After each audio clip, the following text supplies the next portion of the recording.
Hoy vamos a aprender cosas bonitas, muy lindas. Estamos en Éxodo 26 de los versículos 31 al 37 y los vamos a leer para volvernos a familiarizar con ellos y le vamos a pedir a Dios que nos dé sabiduría para ejercitarnos. Saben que la Biblia es para ejercitarnos. O sea que si la leemos y la leemos y la leemos, ella misma nos da su revelación. Solo tenemos que aprender a usar los contextos, o sea, los versículos anteriores y posteriores, y entonces Dios nos da un concepto claro. Y especialmente, pues siempre la carga del hermano Carrillo ha sido que los hermanos sean instruidos en la palabra. De tal manera que al salir de nuestras reuniones nosotros podamos ser maestros, todos, no solo el hermano Carrillo, todos, que seamos maestros de la palabra del Señor. Y el error que traemos tradicional, porque nosotros venimos con una tradición cristiana y traemos muchos errores en nuestra tradición, primero debido a que somos una reacción de la iglesia tradicional católica, o sea que todos los cristianos, su enseñanza salió de la iglesia católica. Y si no tenemos cuidado, nos quedamos mezclados. Y Dios nos quiere ir purificando, purificando, hasta quitarnos toda la levadura y que lleguemos al punto de ser los cristianos que interpretan la Biblia, como decía Cintia en esta mañana, sin levadura. Que sea pura nuestra palabra, para que de esa manera descansemos en el concepto divino y no en un concepto humano. Amén. Dice, y estos versículos para algunos cristianos, cuando por primera vez los estudian, ellos dicen, bueno, ¿qué será esto? Inclusive yo les he dicho que algunos cristianos ni siquiera leen estas partes de la Biblia porque les parece aburrido. Les parece como algo que, no, mejor me brinco hasta Jehová es mi pastor y nada me faltará en lugares de delicados pastos. Bueno, parece que a nosotros nos gusta todo lo objetivo de Dios, todo lo que Él ha hecho por nosotros y todo lo que Él nos ha dado, a nosotros nos gusta. Y gloria a Dios, pero no nos gusta a veces lo subjetivo de Dios en nosotros. O sea, lo que nos toca vivir a nosotros, lo que nos toca experimentar a nosotros, como que ahí estamos muy cortos. Y el mensaje de hoy nos va a demostrar que eso es una realidad. Nosotros casi no experimentamos la palabra de Dios, solo la sabemos. La sabemos porque somos buenos estudiantes, pero muy, muy escasos practicantes. Amén. Entonces nos vamos a familiarizar con estos versículos que de hecho significan cosas lindas para nosotros los cristianos del Nuevo Testamento. Dice, también harás un velo de azul. Claro que está hablando de Cristo, ¿verdad? Porque todos los componentes del tabernáculo son Cristo. Por eso nosotros nos llamamos cristocéntricos, porque nosotros entendemos a la luz de la Biblia que todo es Cristo. Y si Cristo es velo, vamos a saber para qué sirve ese velo en la vida de la iglesia, porque es un velo que está en el tabernáculo, que es tipo de la iglesia. Entonces dice, también harás un velo de azul. Ya saben que el azul en toda la Biblia significa celestial. Por tanto, Cristo es celestial, pero más adelante vamos a comprender que Cristo como velo lo usó Dios para separar dos lugares, para separar el lugar santo del lugar santísimo. Entonces, y luego se nos dice que se rasgó ese velo de arriba para abajo, lo cual significa que fue Dios el que lo rasgó. Si estuviese de abajo para arriba, el hombre lo rasgó. Pero al decirnos la Biblia que el velo se rasgó de arriba para abajo, el que lo rasgó fue Dios. Es un velo celestial, es un velo real porque tiene púrpura, pertenece a la realeza. Es además un velo que es rojo porque la sangre significa redención, es un redentor. Y también es un lino torcido, que ya vimos que en la Biblia el lino torcido son hilos como trenza para que sea el testimonio y la justicia de Cristo sea fortalecida Amén. Que sea fuerte. Solo miren lo que es Cristo, pues. Y será hecho de obra primorosa. O sea que Cristo es primoroso. Por eso el salmista dice, mi amado es bello y se distingue entre 10,000. Vean pues cómo la palabra de Dios a nosotros los cristianos del Nuevo Testamento nos da revelación divina en figura para que nuestra predicación sea una predicación sólida, para que no vayamos a andar divagando en pensamientos humanos u opiniones de hombres, sino que presentemos una palabra certera, una palabra que está basada en el Antiguo Testamento, porque de los judíos nos viene la salvación. Dice entonces que será obra primorosa con querubines. Ese velo llevaba querubines, ese velo y los querubines en la Biblia demuestran la gloria de Dios.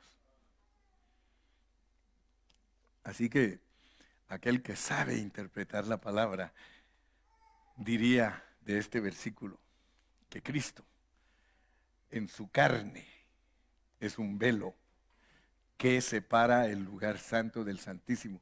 O sea que es una clase de vida que hace separación del lugar santísimo y lugar santo. Está en medio. La vida de Cristo, así como usted lo escucha. Y en plata pura, le estoy hablando en plata pura. Le estoy hablando en un lenguaje puro, que es Cristo en su cuerpo. Él es alguien celestial, que es rey, que es redentor y que tiene un testimonio preciosísimo. Y que eso es una obra de Dios primorosa, llena de gloria. Eso es lo que dice ese versículo. Pero el que no conoce la Escritura, lo lee y dirá, un velo. Solo se imagina el velo porque físicamente el velo existió. O sea que cuando alguien entraba al tabernáculo donde Dios venía como fuego o como nube, si alguien entraba a ese tabernáculo, en el frente así, miraba ese velo de 10 codos por 10, 10 codos por 10. Y entraba uno y miraba un velo de lino fino con querubines. Y si miraba para arriba, miraba la misma clase de tela, lino fino, lleno de querubines, todos bordados. Quiere decir que entrar a esa casita que estaba construida en el desierto, cuando alguien entraba a esa casita, adentro de ella lo primero que veía era la gloria de Dios y su justicia. Ahora está bonito porque eso se miraba cuando uno entraba allá en el desierto, pero lo tremendo es que eso es sombra de una realidad. Ahora cuando usted entra a la iglesia, porque ahora la iglesia es el tabernáculo, si usted no tiene la vista de Dios, usted lo que viene a encontrar aquí es un montón de hermanos barbudos y pelones. Usted lo que encuentra aquí es un montón de problemas, porque cada uno de nosotros es un problema. Y sí, dice Montes, lo cual secunda mi hablar. Pero eso es humanamente. Si usted viene a la iglesia en su humanidad, en su carne, pues va a encontrarnos aquí y se va a decepcionar de nosotros. Va a decir, ay, estos pobres están peor que yo, mejor para ser igual que ellos, mejor me quedo afuera. Pero eso es visto humanamente.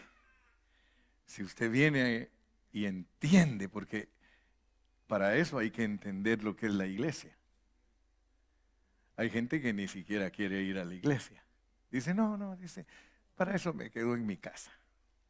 Pero la realidad es que la iglesia dice que, Por ejemplo, mire lo que dice Hebreos 10:25. Vamos a estar viendo versículos, pero ahorita leímos el 31 y vamos a leer hasta el 37, pero regresemos a Hebreos 10:25.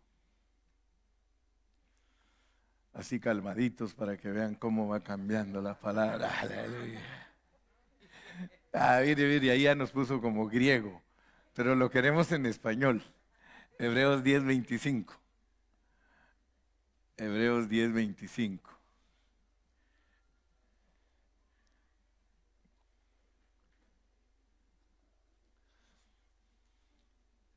En lo que el hermano va y compra esa versión. Ese versículo es bonito, dice, no dejando de iglesiarnos, no dejando de iglesiarnos, a pesar que la palabra la estoy adaptando al Spanglish del hermano Carrillo, o la mezcla, pero los conceptos se entienden, o sea que el español tiene una característica que uno lo puede adaptar, ¿verdad? Solo imagínense, mi nieto lo adapta tan bonito que un día llega y me dice, abuelo, me duelen mucho mis chicas. Y yo le digo, ¿cómo? Sí, dice, como estos se llaman chicks en español, ¿va? Pues a él le dolían mucho sus chicas. En inglés, chicks, hay chicas. Y la hija de la hermana dice, vino un día y me dijo, me duelen mucho mis chicles, my gums, sus encías, gums. Pues el español se adapta no dejando de iglesiarnos. Algunos, la palabra congregación es iglesia. Así que ahí dice iglesiarnos. Algunos no creen en la iglesia, por eso no iglesian. Perdónenme hoy todas mis nuevas frases en español. No iglesian, pues. Dice, como algunos tienen por costumbre. O sea que hay gente que no iglesia, no cree en la iglesia. Pero Dios dice que nosotros no seamos así. Dice, no dejando de congregarnos como algunos tienen por costumbre, sino exhortándonos. Y tanto más cuando veis que aquel día se acerca, o sea que el Señor viene pronto. Entonces nosotros tenemos que exhortarnos los unos a los otros a ir a la iglesia. A pesar que ya ese término lo entendemos bien, que no es ir a la iglesia, sino vamos a la reunión, vamos al templo, porque la iglesia somos nosotros. Entonces cuando alguien entra a la iglesia, que somos nosotros, no es el edificio, tiene que ver la justicia gloriosa de Dios. La justicia gloriosa de Dios. Yo tengo que ver que usted, al ser cristiano, es la justicia de Dios. Que usted está justificado, pues. Todos los hermanos que han aceptado a Cristo, y mayormente si se bautizan en agua, todos ellos están justificados. Lo dice Romanos 5:1. Pueden poner ahí Romanos 5:1. Dice que nosotros estamos justificados porque creemos en la palabra de Dios. Justificados pues por la fe. O sea que con solo creer nosotros en Cristo, nosotros estamos justificados. Y tenemos paz para con Dios. Ya no somos enemigos de Dios porque Jesucristo nos ha quitado esa enemistad entre Dios y nosotros. Regresemos pues entonces a Éxodo 26 y nos toca el versículo 2. Éxodo 26:32, sí. Ustedes deben de ser impactados cuando leen la Biblia. Porque el velo, que es Cristo con todas sus características que les mencioné, va puesto sobre nosotros. O sea que todos nosotros debemos de saber que en la Biblia columnas son hermanos maduros. No está hablando de cualquier clase de hermanos, porque dice que al que venciere, dice Apocalipsis, lo haré columna del templo. Entonces, el velo puesto sobre columnas es Cristo puesto sobre hermanos que se han dejado transformar. Los hermanos que no se han dejado transformar son tablas. Tablas. El viernes hablamos un poquito de las tablas y no vamos a hablar hoy más de las tablas. Vamos. Las columnas. A nosotros los cristianos nos enseñan que al aceptar a Cristo somos salvos, que ya estamos perdonados, que la vida de Dios fue puesta en nosotros. Pero cuando nos enseñan por medio de figuras, es mucho más profundo, porque no es lo mismo que usted diga que usted es salvo a decir, soy una tabla cubierta de oro. Lo pondrá sobre 4 columnas de madera de acacia cubiertas de oro. En toda la Biblia el oro representa la vida divina de Dios. O sea que cuando usted aceptó a Cristo, Dios le puso su vida divina a usted. Y usted ahora ya no es solamente un pedazo de madera, sino que está forrado de oro. Por eso, ay de mí si le miro la madera. Yo le tengo que ver el oro a usted. ¿Por qué? Porque usted está en Cristo. Y, y eso es lo que le pasa a muchos cristianos que no saben apreciar la obra divina que Dios ha hecho en los hermanos. Porque los ven con sus defectos y con sus fallas. Y entonces ya fracasamos porque no tenemos la vista de Dios. De acuerdo a la vista de Dios, todos los hermanos que han aceptado a Cristo son de oro. Amén. No dije piñas, porque las piñas, porque hay mucho cristiano piña. La piña tiene espinas. Hay que agarrarlos con guantes y por temporadas. Pero Dios no dice que somos piñas. Somos tablas cubiertas de oro. Hoy hace 8 días estaba dando aquí un mensaje bien lindo para mí, porque me elevaba a mí como pastor y a ustedes los apretaba y les exigía, ¿verdad? Y esos mensajes me gustan, pero no los puedo dar yo, los tiene que dar otro siervo. Imagínense cómo me sentía yo. Ahí en ese rinconcito estaba yo ahí. Sí, que te vi cada vez. Alabado, alabado, alabado sea Dios. Sí, porque les estaban dando duro. Pero no, yo soy un pastor que le pido a Dios sabiduría para entenderlos a todos los hermanos. Y yo sé que Dios les da sabiduría a ustedes para que ustedes me entiendan a mí.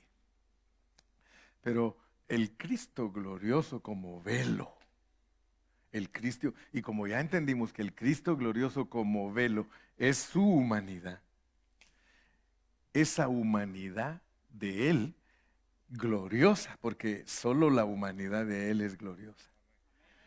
Solo la humanidad de las características se tiene que ver en nosotros.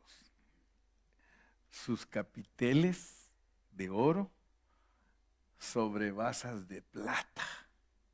Fíjese que los capiteles tienen que ser esos que van arriba, ¿verdad, Cintia? Tú eres arquitecta.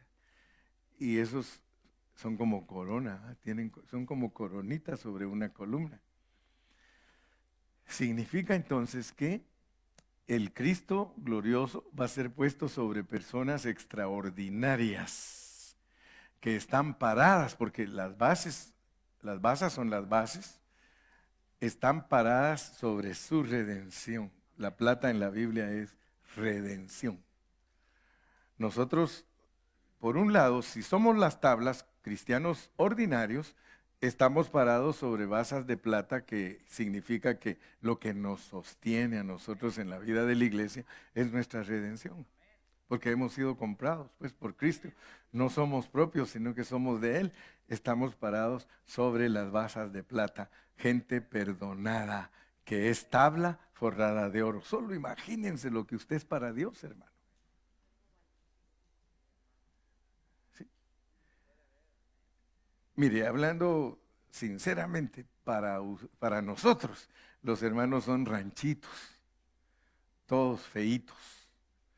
Para Dios son un templo forrado de oro, parado sobre plata. ¡Wow! ¿Por qué no pensamos como Dios?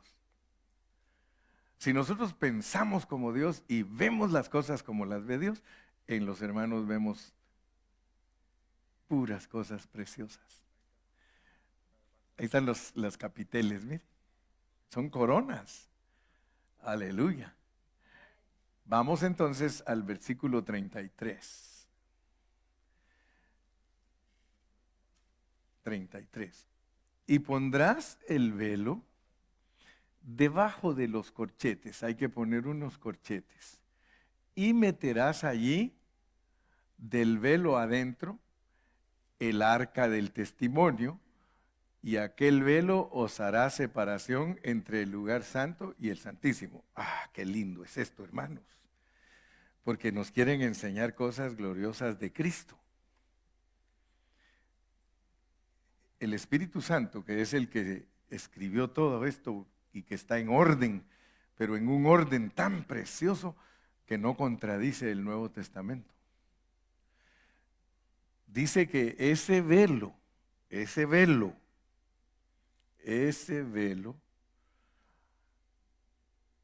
va a quedar para separar el lugar santo del lugar santísimo. Y vamos a ver que en el lugar santísimo hay unos muebles y en el lugar santo hay otros muebles. Significa que Cristo como velo, vamos a decir que de aquí para allá es el lugar santísimo y de aquí para allá el lugar santo, el velo estaba aquí. Y pondrás el velo debajo de los corchetes y meterás ahí del velo adentro, ahí adentro ahí pones el arca del testimonio y aquel velo va a separar el lugar santo del santísimo. O sea que Dios está dándonos una lección usando mobiliario y artículos adentro del templo para que entendamos una lección espiritual. Allá adentro está la presencia de Dios. Él cuando venía la presencia de Dios, venía allá adentro, mire, allá adentro. Allá adentro venía Dios. Y cuando entraba el sumo sacerdote, porque aquí en este lado, donde está la mesa, el candelero y el altar, aquí en este lado, los sacerdotes regulares podían entrar, pero no podían entrar hasta allá solo el sumo sacerdote. Y cuando el sumo sacerdote entraba allá donde está el arca con los querubines y la tapadera que se llama propiciación, cuando él entraba ahí, Dios le hablaba directamente. O sea que él entraba y hablaba con Dios. Amén. La Biblia nos dice que ese velo que tiene querubines, ahí parecen sopilotes, pero eran querubines. Ese velo es Cristo. Nos está dando una lección objetiva. O sea que dice, oigan bien. Ese Cristo, que es el velo, hace separación. O sea que para que ustedes que están en el lugar santo puedan entrar allá y oír a Dios hablar y que Dios les ministre directamente, tiene que pasar algo. Ese velo tiene que ser quitado. De lo contrario, ustedes no tienen acceso a Dios. Regresemos al 26. Gracias.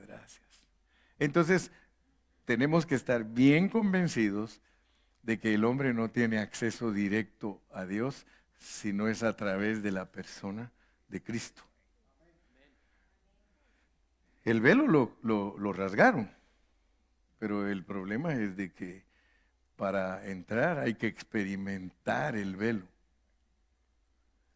Porque ustedes van a darse cuenta que hay muchos cristianos que están allá afuera, en el atrio.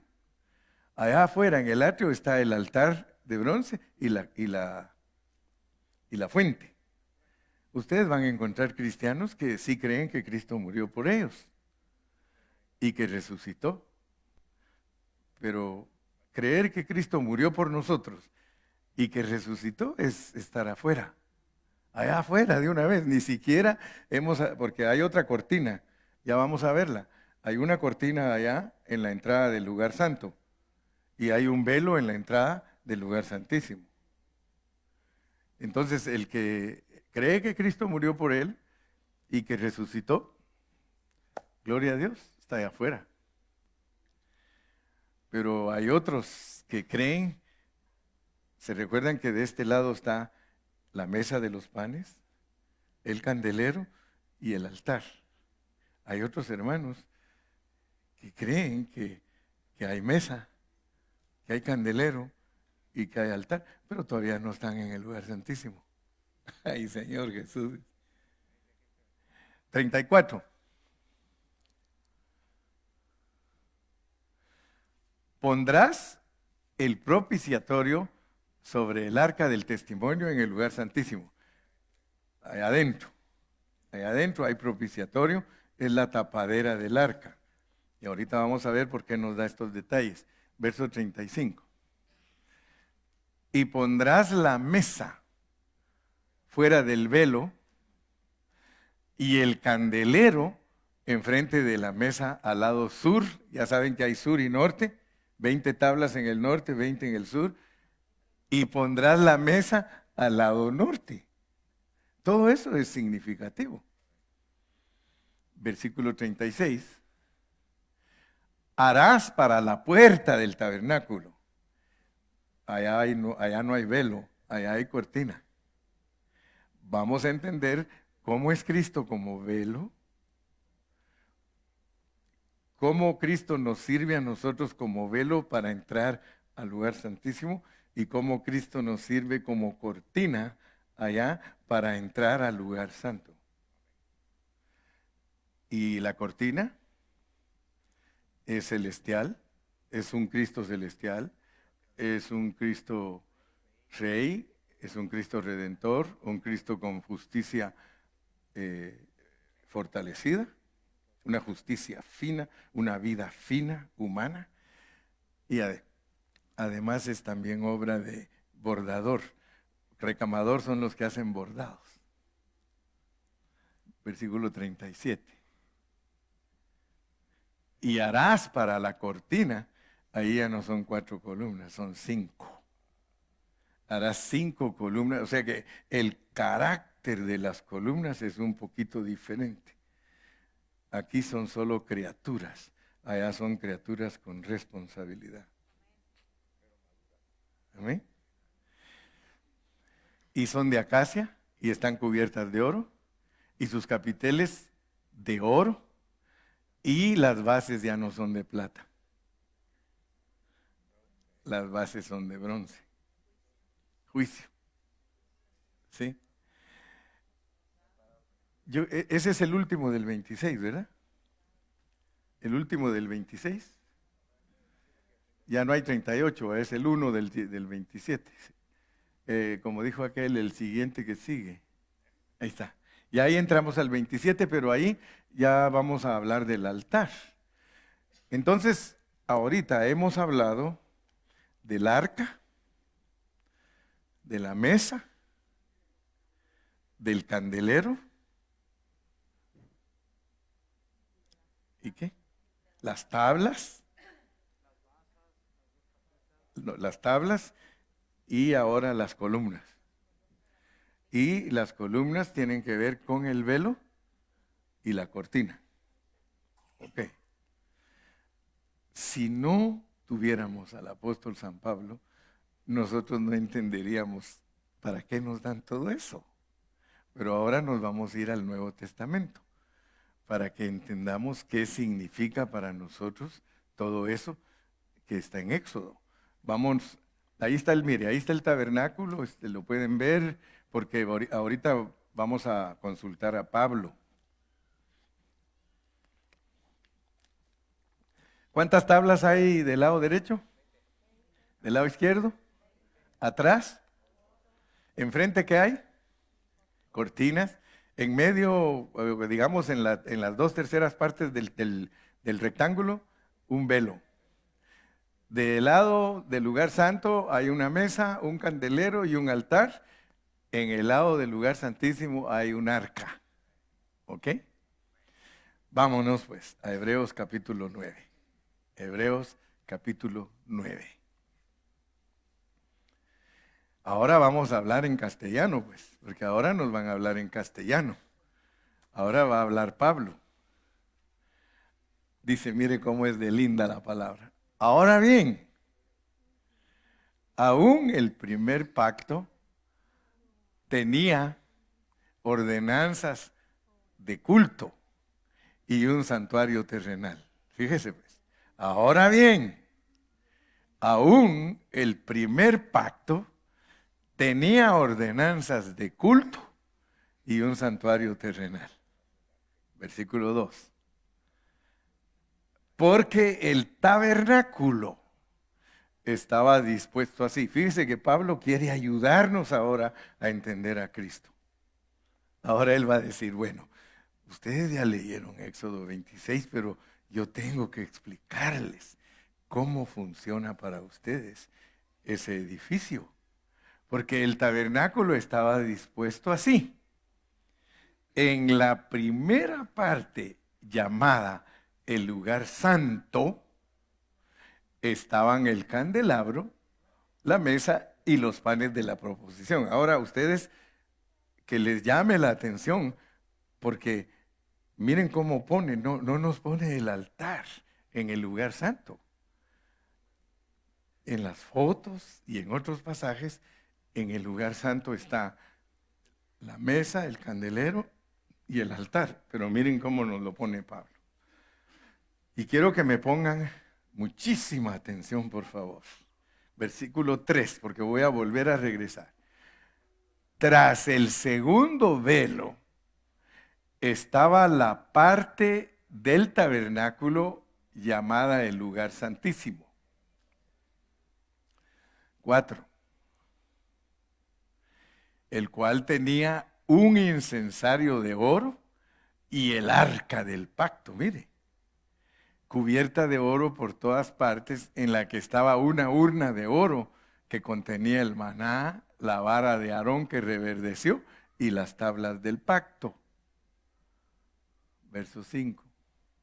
Y sobre ella los querubines de gloria que cubrían el propiciatorio, de las cuales cosas no se puede ahora hablar en detalle. Él quiere solo dejar sentado algo muy importante. Verso 6. Y así dispuestas estas cosas, en la primera parte del tabernáculo entran los sacerdotes continuamente para cumplir los oficios del culto.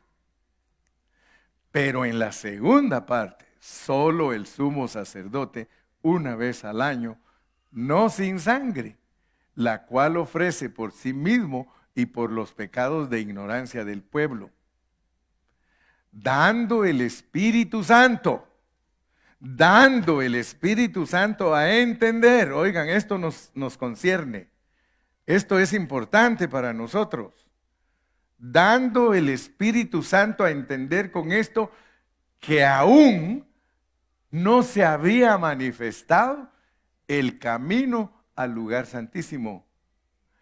Entre tanto, que la primera parte del tabernáculo estuviese en pie. Ok. Como yo soy muy observador y siempre me gusta estar seguro de lo que estoy hablando. Me gusta estar seguro de lo que estoy diciendo, porque ahora todos tienen acceso a la internet y todos pueden investigar lo que el hermano Carrillo está enseñando. Quiero que vean algo. De un idioma a otro idioma nos roban significados, no nos traducen igual. No nos traducen igual, porque yo quiero que ustedes vean que Pablo quiere que entendamos los conceptos, pero con esta clase de traducciones no los entendemos. Por eso tuve que ir al inglés. Miren, en el inglés traducen mucho mejor, porque quiero que vean este punto, que Pablo nos pone el tabernáculo, pero no nos lo pone como un tabernáculo, nos lo pone como dos tabernáculos. Dos tabernáculos. Pablo le llama primer tabernáculo al lugar santo y le llama segundo tabernáculo al lugar santísimo. Pónganmelo en inglés, Hebreos 9:7, y van a ver que no estoy mintiendo. Hebreos 9:7, en inglés.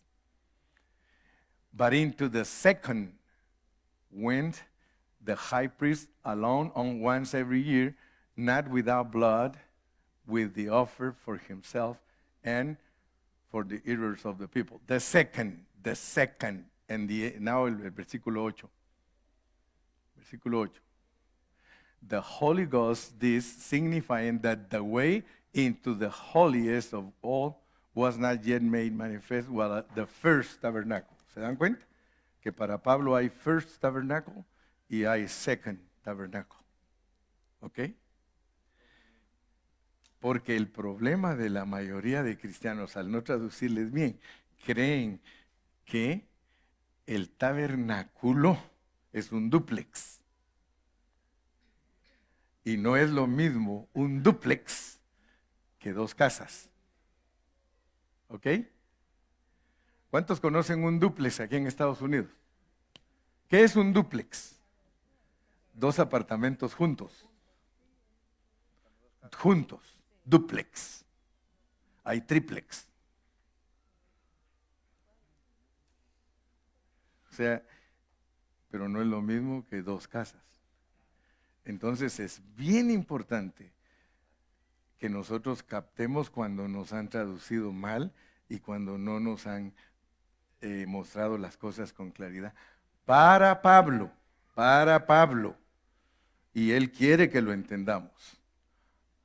El tabernáculo de Éxodo 26 es dos casas. Dos casas. Ahora sí regresemos otra vez al 9 y van a ver que tiene más sentido al leerlo. Si ustedes dicen que el tabernáculo es dúplex, es lo mismo que decir que el Antiguo Testamento y el Nuevo son dos aspectos de una misma cosa, pero no es así. Son dos cosas distintas. Pero el pensamiento de la mayoría de teólogos al interpretar el tabernáculo es que es dos lugares de una misma cosa. Pablo dice, no. Pablo dice, quieren entender cómo funciona este asunto. La primera parte se llama primer tabernáculo. La segunda parte se llama segundo tabernáculo. 9:1. Vamos a regresar porque voy a repasar bien para que se vayan bien entendidos. Ahora bien, aún el primer pacto, porque los va a comparar con el primero y segundo pactos. Por eso es importante entender la diferencia. No se puede decir que el antiguo y el nuevo pacto son dos aspectos de una cosa de Dios. No, son dos cosas distintas de Dios. Ahora bien, aún el primer pacto tenía ordenanzas de culto y un santuario terrenal, versículo 2, porque el tabernáculo estaba dispuesto así. El primer tabernáculo se llama lugar santo, así lo pone Pablo. El primer, pero no lo tenemos en español, solo en inglés. Por eso es que tuvimos que consultar en la interpretación en inglés, porque el pensamiento de Pablo está correcto en inglés, pero está un poco desviado en español. Porque el tabernáculo estaba dispuesto así. En el primer tabernáculo que se llama lugar santo, ahí está el candelero, la mesa y los panes de la proposición. Verso 3. Tras el segundo velo, porque en la cortina que se sobreentiende, no le llama velo, pero segundo velo. Se puede decir que, hablando allá también se podría decir velo, pero es cortina. Tras el segundo velo estaba la parte del tabernáculo llamada lugar santísimo, allá atrás. El cual allá atrás tenía un incensario. Ahí nos pone el altar adentro del lugar santísimo. Por eso algunos lo ponen muy cerquita de la cortina. Pero el asunto es que aquí, porque en algunos pasajes está cerca de la cortina, pero aquí está dentro. Tiene que significar algo. Cuando Dios permite esas cosas en la Biblia, es porque tiene que significar algo. El cual tenía un incensario de oro y el arca del pacto cubierta de oro por todas partes, en la que estaba una urna de oro que contenía el maná, la vara de Aarón que reverdeció y las tablas del pacto. Versículo 5. Y sobre ella los querubines de gloria que cubrían el propiciatorio, de las cuales cosas no se pueden ahora hablar en detalle. Verso 6. Y así dispuestas estas cosas en la primera parte del tabernáculo, o sea, en el primer tabernáculo, entran los sacerdotes continuamente para cumplir los oficios del culto. Pero en el segundo tabernáculo, solo el sumo sacerdote una vez al año, no sin sangre, la cual ofrece por sí mismo y por los pecados de ignorancia del pueblo. Dando el Espíritu Santo a entender con esto que aún no se había manifestado el camino al lugar santísimo, entre tanto que el primer tabernáculo está en pie. Verso 9. Y aquí nos da la clave. El segundo tabernáculo, miren, es símbolo para el tiempo presente. El segundo tabernáculo es símbolo, lo cual es símbolo para el tiempo presente. Si ustedes se transportan al tabernáculo y entran a la primera parte del tabernáculo, el primer tabernáculo, al lugar santo, ustedes están en símbolos. Miran la mesa, es un símbolo. Miran el candelero, es un símbolo. Miran el altar, es un símbolo.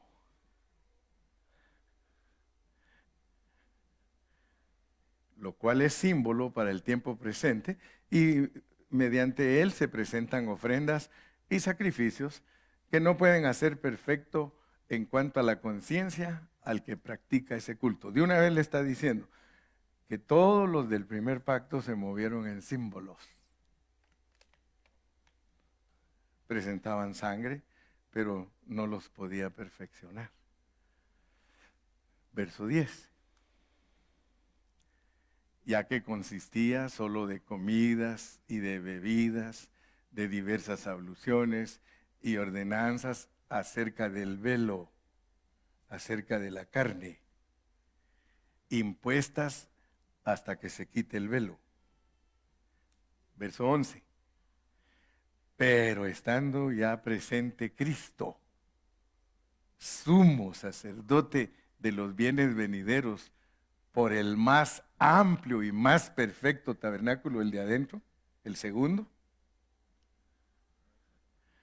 no hecho de manos, es decir, no de esta creación. Y vamos a entender más cosas. Ok, versículo. Y no por sangre de machos cabríos ni de becerros, sino por su propia sangre, entró una vez para siempre en el lugar santísimo, habiendo obtenido eterna redención.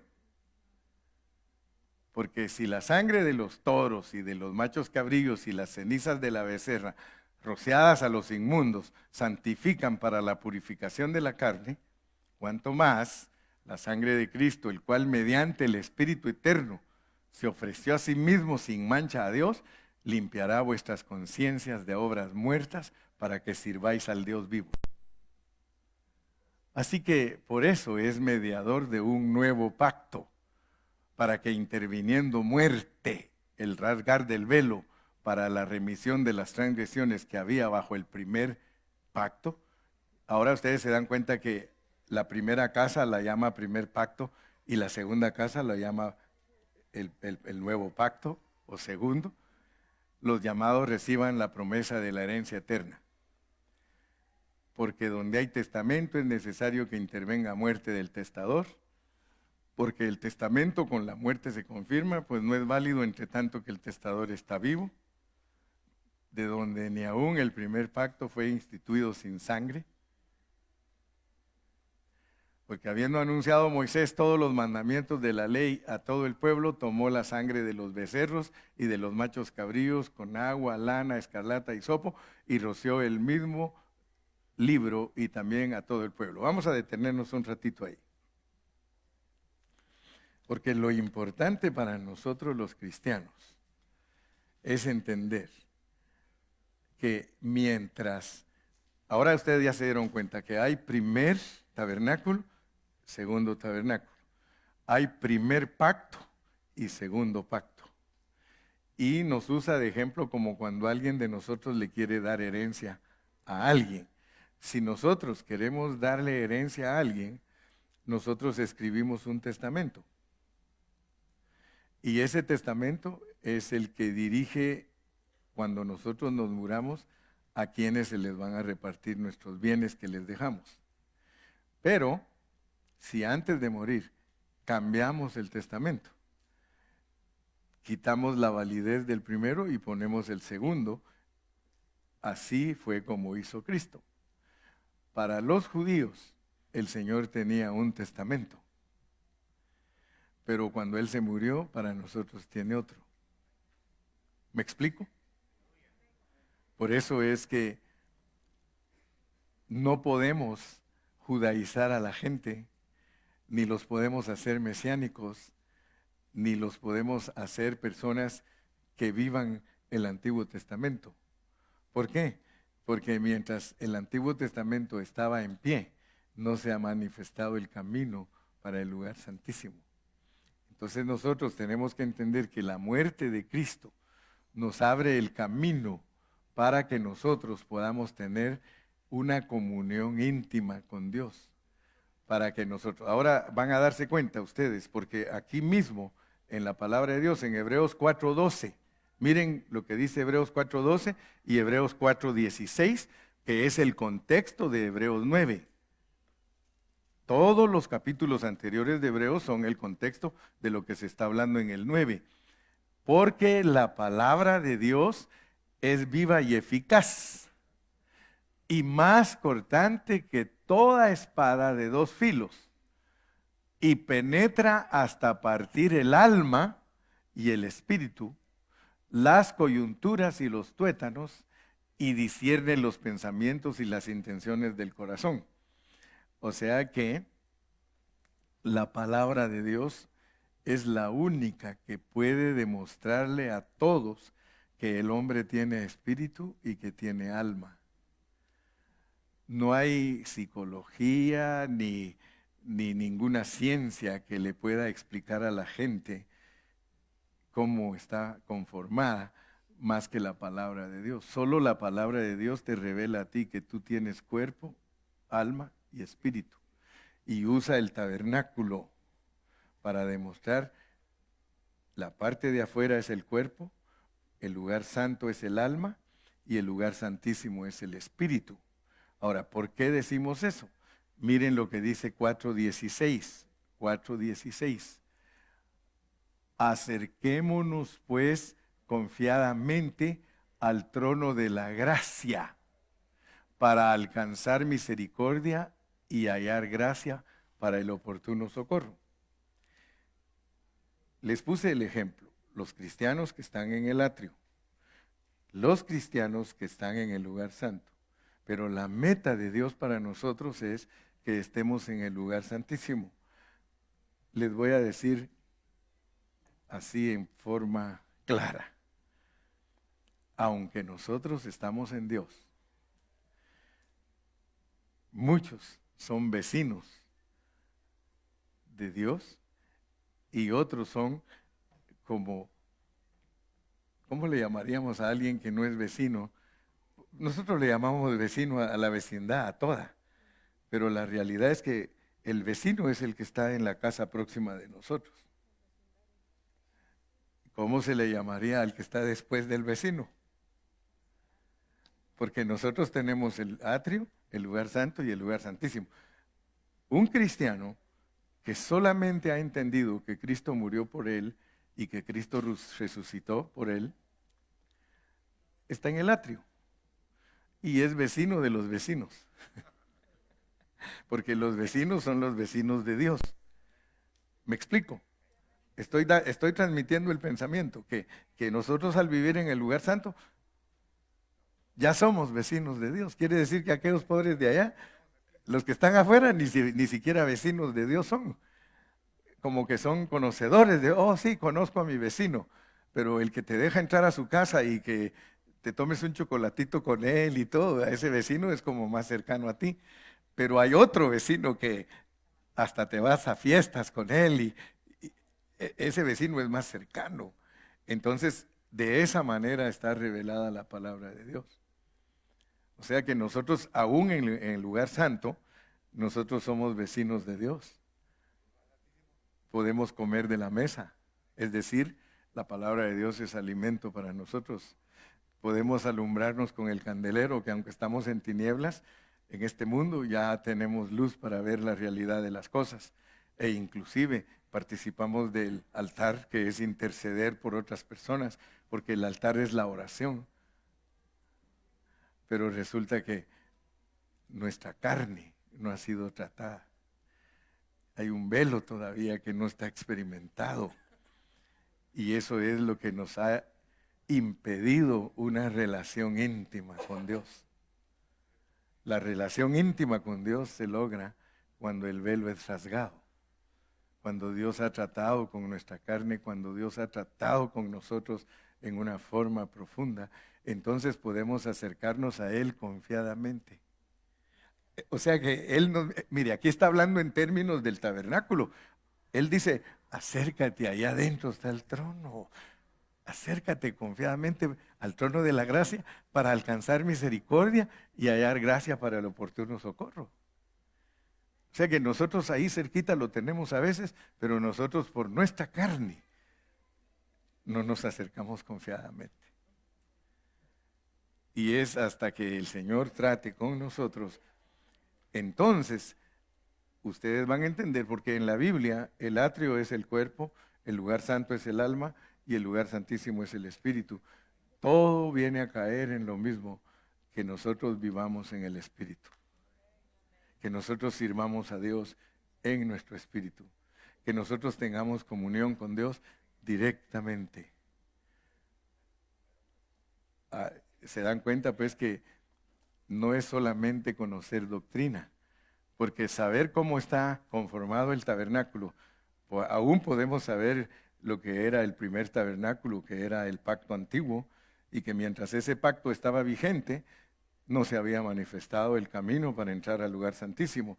Pero cuando Cristo muere en la cruz del Calvario y es rasgado el velo, entonces noten ustedes qué bendición tan grande, porque resulta que cuando el velo es rasgado, ya no hay lugar santísimo y lugar santo, sino que todo se vuelve santísimo. Significa que el alma de nosotros alcanza la bendición del Espíritu. Por eso es importante como cristianos entender que Dios viene a nuestro espíritu, pero Él quiere extenderse a nuestra alma y eventualmente a nuestro cuerpo, para que todo nuestro ser, espíritu, alma y cuerpo, sean irreprensibles, sean guardados irreprensibles para la venida de nuestro Señor Jesucristo. Dele palmas al Señor.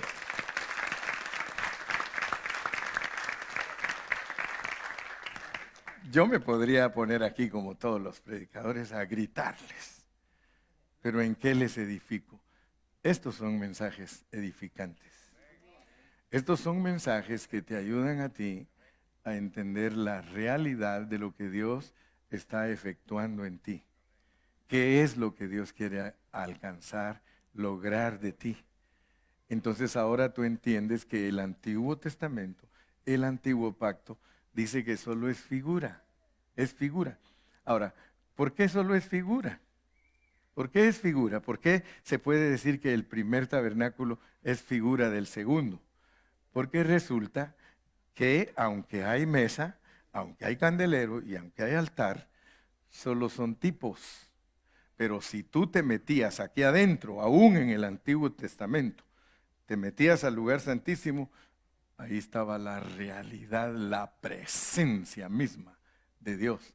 Todo aquello solo era sombra. Aquí en el lugar santísimo estaba la presencia real. ¿Cómo era? Humo. Porque tú la ves y dice que había fuego y había humo. Y ahí ya no era sombra. Cuando el sumo sacerdote entraba, me explico ahora, ves lo que es sombra. Ahora ves con realidad lo que es sombra y lo que es... o sea que en el antiguo pacto había realidad. Hay cosas que de una vez el antiguo pacto te dice, esto era sombra, esto era realidad. Por ejemplo, dice que la roca que los seguía en el desierto era Cristo. Esa roca no era sombra. A la roca que le pegó Moisés, ahí dice Dios, esa no era sombra, esa era una realidad. Entonces Dios quiere, no vayas a creer tú que cuando algo es dibujo en la Biblia no tiene realidad. Él usa los dibujos muchas veces para hablarnos de una sombra y para a veces hablarnos de una realidad. Pero la realidad en el nuevo pacto es que la presencia de Dios, o sea, hay realidad, ya no hay sombra. Tú y yo no vivimos ninguna sombra. El Nuevo Testamento es la realidad de la sombra. Amén. El nuevo pacto es la realidad de la sombra. Todo lo que los judíos vivieron era sombra. Algunas que otras realidades, pero todo en su mayoría era sombra. Entonces, los hombres del Antiguo Testamento que fueron de fe, ellos sí lo entendieron. O sea que tú puedes pensar en los que presentaron animalitos que sí entendieron. Ellos venían con su animalito y tú les preguntabas, ¿y ese animal es el que te va a cubrir tus pecados? Sabes que la realidad es que este animalito es sombra del que va a morir en la cruz.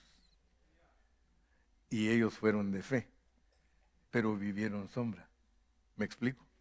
Pero eran de fe, porque están clasificados igual que nosotros. Nosotros, siempre lo he explicado de esa manera, nos salvamos viendo para atrás. Nosotros nos salvamos viendo para atrás. Allá en la cruz murió Cristo, el verdadero Cordero. Y te salvas. Pero los de allá se salvaron viendo para adelante. Allá va a morir. Por eso la cruz es el centro. Salva gente viéndola hacia el futuro y salva gente viéndolo para atrás. Pero el centro es la cruz. Entonces, la diferencia entre nosotros es que nosotros nos salvamos viendo hacia atrás y aquellos se salvaron viendo hacia adelante. Y ellos sabían que todo lo que hicieron ellos era sombra. Y nosotros sabemos que todo lo que nos toca vivir a nosotros es realidad de esa sombra. Amén. Ojalá que Dios nos haya abierto nuestro entendimiento en esta mañana. Y si Dios quiere, en el próximo mensaje nos toca empezar a considerar el altar. El altar. Dice en el verso 27, en el capítulo 27, harás también un altar de madera de acacia, de 5 codos de longitud y de 5 codos de anchura. Será cuadrado el altar y su altura de 3 codos. Y le harás cuernos en sus 4 esquinas. Ahora vamos a conocer a Cristo como altar. Amén. No les hago preguntas porque después me van a decir mejor dentro de una semana. Pero si alguien tiene alguna pregunta, la puede hacer. Oigan al hermano Montes. Vamos a darle su micrófono porque los oyentes siempre nos